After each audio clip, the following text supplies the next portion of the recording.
Greetings, greetings, greetings, everyone, and welcome to another edition of Create Yourself Imagery, Intimacy, Innovation, a place where people from all walks of life and various backgrounds come to share their transformative personal and professional stories of restoration, confidence, clarity, and empowerment. They're here to share their helpful tools, resources, and affirming guidance. I'm Joyce Kyle, your global speaker, author, trainer, and coach. And if you're ready to transition, transform, and thrive, this is indeed the podcast for you. Today's guest, I am super excited about. You all know if you've been following me for a while, you know I am always super hyped about the people that take their time to bless us and grace us with their presence and their knowledge. And this guest is no exception. I have not known this young lady very long. In fact, I have been following her. I didn't tell her I'd been stalking her because I kind of sort of been stalking her a bit on LinkedIn. But she shared a story that really moved me, and that was honestly what encouraged me or inspired me to go ahead and start following her. For those who know me well, and if this is your first time listening, I hope that you go back and listen to other podcasts that we've shared. I'm a very transparent person, and one thing that I love is when people share bits and pieces of who they are, not just in business, but in life.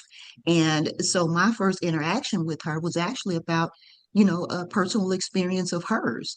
And it was something that I could resonate with, as this is 2 years of my time being in the hospital for having experienced some issues with my head and my brain. And so seeing what she shared was just phenomenal. So I'm not going to go into all of that particular story because I'm going to allow her to just talk and share in her own way. That was what introduced me to her. But when I tell you she is such a powerhouse in the business, you are. Dr. Chantrese Oliver is an education consultant, empowerment coach, an author, and a brain surgery survivor dedicated to helping others heal, grow, and reclaim their purpose. She is a CEO and just so many amazing things. So I want to just dive right on in and introduce her to our listening audience. So without further ado, I present to you Dr. Chantrese Oliver. Dr. Oliver, welcome to the show. Thank you so much for the wonderful introduction. You sure did make me feel special. Hello, everybody. Yes, I am Dr. Chantrese Oliver, and I am excited to be here. Well, you are special, and I do thank you so much for your yes. I do not take your time for granted, so thank you. And so we're just going to jump right on in. I shared a little bit about, how I came to know you and just a quick snippet of who you are. But at this point, I would just love for you to share for the next few minutes about who you are and your create yourself journey. How did you come to take the path that you're taking? Well, like you graciously stated, yes, my name is Dr. Chantrese Oliver, and I do a lot of things, sometimes too much, but currently I do have my own business called Reclaiming Your Vision Consulting LLC, and I help other people find their path in life. A lot of times in life, we lose our vision going through different trauma, different things. So I just help people get back to that. As far as what I do, currently I work as an academic advisor and coordinator as well at an HBCU. And then I have written self-published 4 books. I'm currently working on my 5th book. Some of the books that I have wrote, one is called Heal Her, which is kind of like a biography, but a self-help as well, teaching other women how to heal from the inside out, which is through my personal experiences of healing through brain surgery and kind of everything else that kind of happened during and after brain surgery, which I'm sure we'll get into later. My other books are focused on surviving child abuse. One is for children on how to tell them that their body is a no-touch zone, and then the other is for victims of child sexual abuse on how to continue to heal yourself and how to continue to thrive in life after that. One book is just urban fiction. That was my very first book. Growing up, I love reading, and urban fiction was my books of choice, so I wrote one of those. And then lastly, the book that I am currently working on is Heal Him, because I feel like our Black men need a safe space to open their emotions or learn how to be emotionally stable in this world. So that is what the book that I'm writing on or writing right now is about. So as I introduced you, I told everyone that initially how I came to know you, but after following you, I started learning you do all kinds of things. So I'm glad that you lifted those pieces up. One thing that stuck out to me is the last book that you mentioned about Heal Him, because I don't believe that, we don't spend as much time as we should when it comes to our young men and boys, and what that looks like for their healing through trauma. uh, I had a nonprofit for about 14 years that was focused on domestic violence and its intersections, and we always hosted a men's event where we would highlight men in the community who were actually doing the work related to domestic abuse. Because we often see the women, but when we hear about the men, it was usually, in the negative. And so that was our way of being able to show them that we see them, we hear them, we appreciate them, and we stand beside them. So I love that you are doing that, you have that coming up, and then all the other awesome things that you are doing. That's why I said you are very eclectic and just very well learned. So, Dr. Oliver, I want to just transition in a little bit since you did mention that, and of course I opened with it. Um, if you don't mind, share just a little bit about your experience, just with the brain trauma itself, and of course the beforehand and after, because I think the after is what a lot of people don't think about, and I'm very big on how people survive and thrive after experiences. So with the brain surgery, a quick synopsis of how it started. I was working a new job as a correctional officer because I do have corrections background, and I was having a headache every day for a month straight. Every single day I was having a headache. Went to the doctors. Went to the doctors and they said there was a massive blood clots in your brain. Couldn't figure out what caused it, where it was coming from, but they flew me to another hospital. The mass never went down. It wasn't cancerous. It wasn't tumor. It was just the mass the size of, I would say, about almost three golf balls in my head. So this started January of 2020 is when I found out. Fast forward, I ended up having brain surgery June of 2020, and life just went on after that. And when I say life went on after that, it's because a spiral of events happened. So all the things that I've started and all the trauma and everything I kind of went through happened right after brain surgery. I had brain surgery. I was cleared by the doctor to kind of get back to life. One thing about me is I am a thriver. I don't let anything stop me. That's just the way I move, the way I operate. And so after I had brain surgery, I would say about 2 months after is when I started finishing my first book, and then started my jury business and started a lot of things. But shortly after this, I went through a big trauma in my life. Found out, I'm an advocate for child sexual abuse and found out that it was happening to my own daughter. So that is what drove me to really push for child sexual abuse prevention because it's something personal that happened in my family. A year after brain surgery, I went through divorce and still going through the trauma.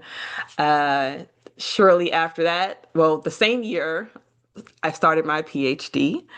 Um, and then moving into a new place, I didn't have a job because I was going through divorce. So, and of course, I just had brain surgery, so I wasn't working yet. So all these things were going on at one time. And the reason that I am still here today to speak about it is perseverance and resilience. That's really all I can say because I know what I went through at that time. It could have really easily taken me out. It really could have, because I'm surviving brain surgery and then found out my child has been abused and I'm going through divorce and trying to find somewhere to stay. So it's just resilience and knowing that my children still need their mom. No matter what's going on, at the end of the day, they still need their mom. And at the end of the day, I still have goals to reach, because if I let this define me now, I'm never going to get past it. And so that's just kind of what pushed me to keep going, because I always had a vision of greatness for my life and for myself. And it was that defining moment where I had to say, are you still going to continue with this vision you have for yourself, or are you going to drown in your sorrow? And I chose to continue pushing forward. And that's how I ended up here. We as a community are definitely thankful and grateful and better for it. I am so in awe and appreciative of your bravery and your perseverance, your resilience, your desire to still push through and recognize the greatness that has been purposed in you. And I know that that's not an easy thing, to combat, because you had a lot of different things going on. And Dr. Oliver is a huge accomplishment, recognizing what was happening with your daughter and being able to help and support her, having the background that you have, just so many pieces. I don't think that people really stop and think about or take a step back when they have gone through so many things and just say, wow, you know what? I did that. So, kudos to you because yes, ma'am, you absolutely did that. And you look fabulous. You are carrying yourself well in all the things that you are doing. And what a blessing that it's been that you've had the background, the knowledge, and the experience. I hope that as people are listening, that they are really taking in the things that you're sharing. And what they're getting from that is recognizing that no matter what you are going through, you are purposed for more. You are purposed for greatness, that perseverance, to persevere and to still be resilient through it all and find some sense of restoration. That is a beautiful thing. So I applaud you. I truly applaud you. Thank you. And then because you said I look great, and I appreciate that, but I'm gonna dig a little deeper into that because, LinkedIn is where you found me, and it's a professional place. But I post a lot about fitness too because I believe that fitness and professionalism goes hand in hand. And when people see me and they say, you had brain surgery, you don't look like it. Well, my background, I've been a certified personal trainer for over 15 years, and I feel like the reason I healed so fast during this whole brain surgery situation is because I never stopped my fitness life. Um, I really was the person where I had brain surgery, and brain surgery is a big deal. I get it. But 2 weeks later, I'm in my garage with my bands trying to move. And, my mom literally had to come out and say, sit down. But fitness and moving is a way to heal from the inside out. And your body is a big reflection of how you're doing on the inside. And for example, I had knee surgery before, and I asked the doctor, well, what can I do to speed up the process of healing? And they say, move as best you can. And so I equate movement with healing. Once you move, that energy starts to flow, that negative energy that you're holding on the inside, it releases. And when you look good, you feel good. It's really that it's the saying, but it's true. When you look good, you feel good. So as much as I work on the inside of me, I work on the outside me so they both can match each other. I love that. That is a wonderful segue then into my asking you about, just the whole wellness piece, because that is a lot of what I talk about. So for someone, like me, who is, I'm trying, Dr. Oliver, to get more consistent with working out and exercise because I know and understand just what you said. So it's not that I don't know. It's not that I don't know. And I know that there are people who are listening right now who have that same mindset, and I'm working on it. But I would just ask you, because this is something that you've been doing for 15 plus years, it is truly a lifestyle for you.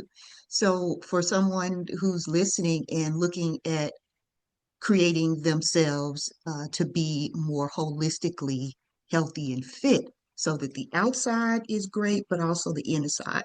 What is a piece of advice that you would give that would help to jumpstart me and the fitness challenged folks that may be listening. Well, the first thing I would say is start where you are. Don't try to be like the next person you see. Don't try to be like the latest influencer or, the person who's been working out for 10 years because your journey's not going to look the same. If you find something that you're good at or you enjoy, start with that. So if you like going outside, then take you some dumbbells outside. And while you're just walking now, add the dumbbells into the equation. If you are at home and you want to work out at home, turn the TV on. There's 50 million TV channels or YouTubes or anything where you can just turn it on and find a fitness channel. So start where you are. Like I said, if you're not a gym person, there's so many different ways to work out. It's not just based on going to the gym because people don't like the gym. I'm a gym person, that's my background, but everybody doesn't want that space. But that does not mean that you can't take care of your body. And I also say this too, what you put in your body matters. You can work out all day, every day, but if you're not eating the proper food, you're not doing your body any justice. So change your diet, change what you put into your body, because even to the point where a lot of the sicknesses and illnesses that we get can be controlled just with what we eat. All these diabetes and all this other stuff, if we cut out a lot of foods that we eat, we can cure this stuff naturally. So start with where you are, do what you can do, use what you can use to make yourself better, to make your body better, to have a longer, healthier life. Well, what I will say is thank you because you are absolutely right.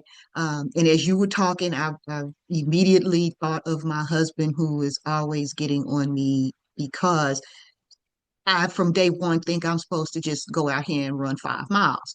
And so, so and so as you were talking, I'm like, yeah, I know. You started with the very first thing that was, a conviction for me. And yeah, start where you are. You don't have to go out here and do a marathon the first day. You have to build up to it. So I'm gonna take that into consideration, Yes. and that also get you off of my street of sweets because that is where I struggle. So as you were talking about what you take in, I'm like, okay, now see, she done drove down my street Yes. sweet right now. I'm a I love sweets just as much as the next person. And what people in fitness don't understand, it doesn't mean you have to cut it out entirely. Just manage how much you take. Having a cupcake on a Sunday with dinner is not going to derail your whole progress. It's having a cupcake every day that week is what's causing the problem. So it's just many small steps toward, the lifestyle that you want to have. Okay, well, we're gonna work on that.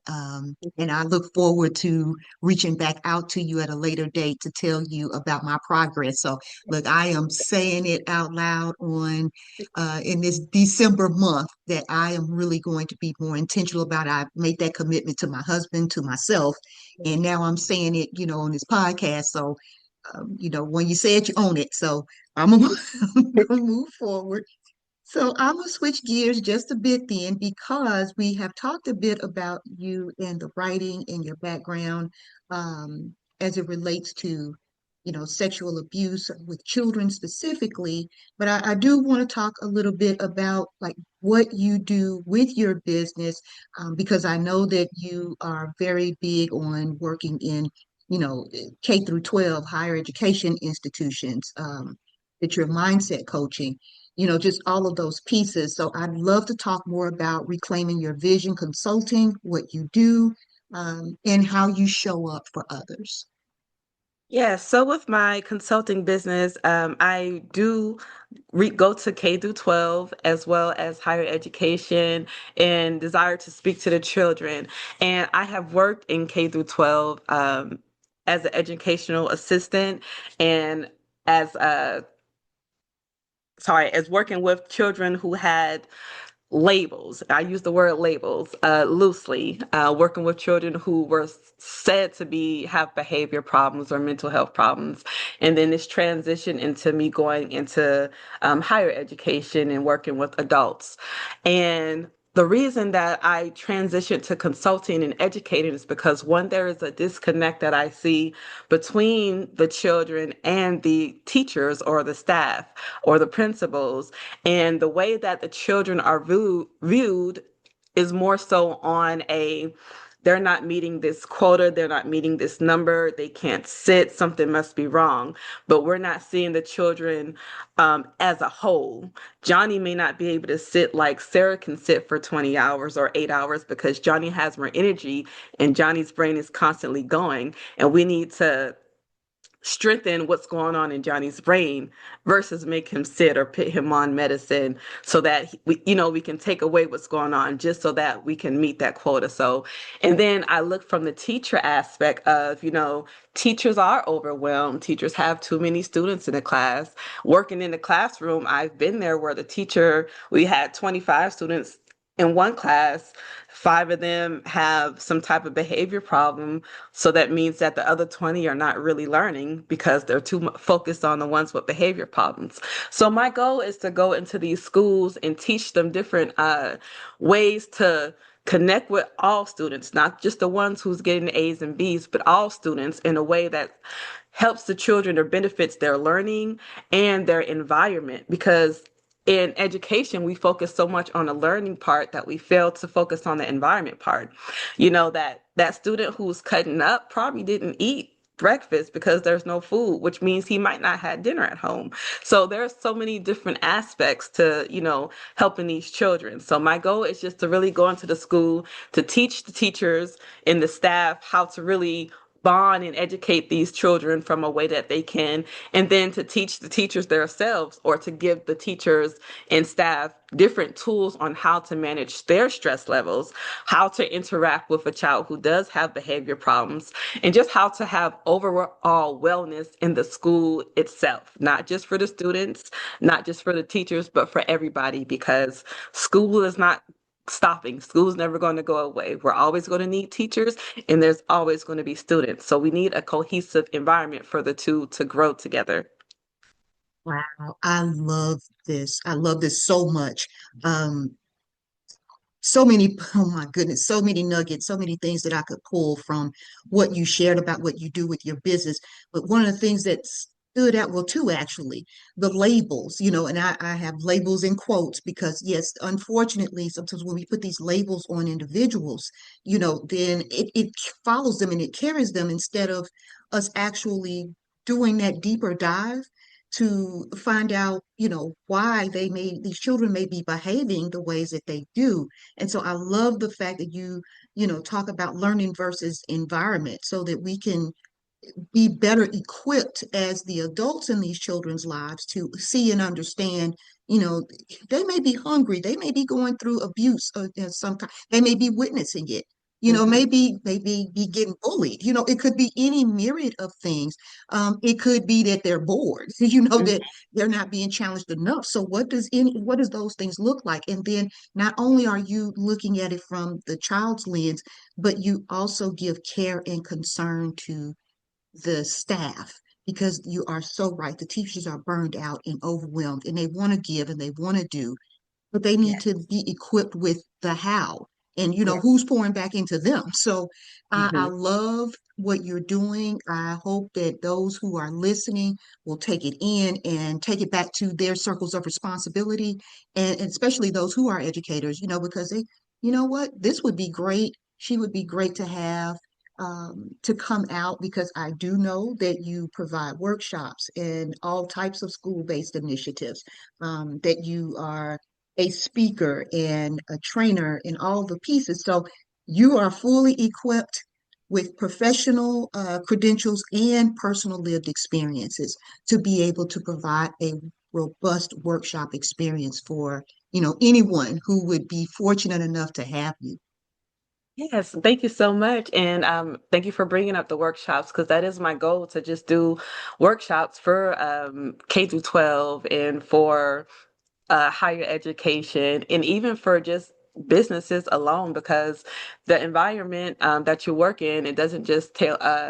tailored to school system, it tailors to anywhere. If you don't work in a good environment, it's not going to be conducive to your mental health. So my goal is to first off reach K through 12 in education. That's my foundation. But it's also just to reach individuals in general to help you build that self-worth, to help you clean up the environment you're in and make it a better place for everybody overall. Because working in different environments, because like I said, I've purposely, and I've said this on LinkedIn, I've purposely worked in many different environments. So when I got to this point of writing and doing research and all this, I can speak from my personal experiences. And I've worked for 911 dispatch. I've worked for corrections and prisons.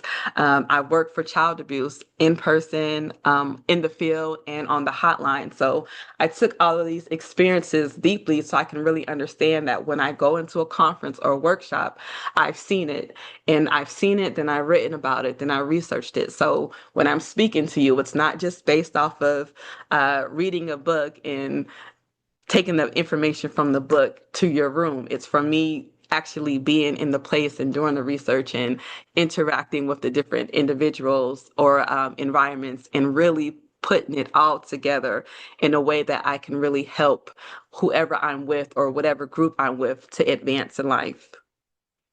And you certainly have with the professional credentials, the personal lived experiences.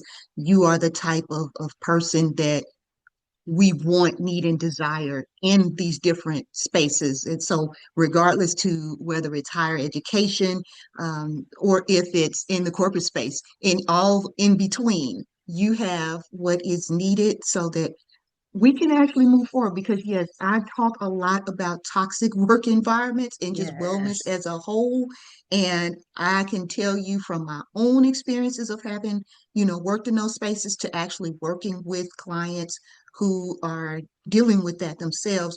I don't think that there's not enough of us. So I Yes. always say that I don't care how many of us may be operating in these types of spaces, there is never enough of us. So there is plenty of work for us to work together individually, collaboratively, and we still will not have touched everyone. So I am Right. a big person on collaboration versus competition because there's so much work to be done and so many places that need you, need me, need many of our Yes. listeners that are tuning in. So this is a good segue then for me to wind our time together by asking you, well, two questions. One, I always give the guests an opportunity to share the best places to connect. Now, it's always listed underneath this podcast, so there's a complete list. But if there are some places that you operate best from,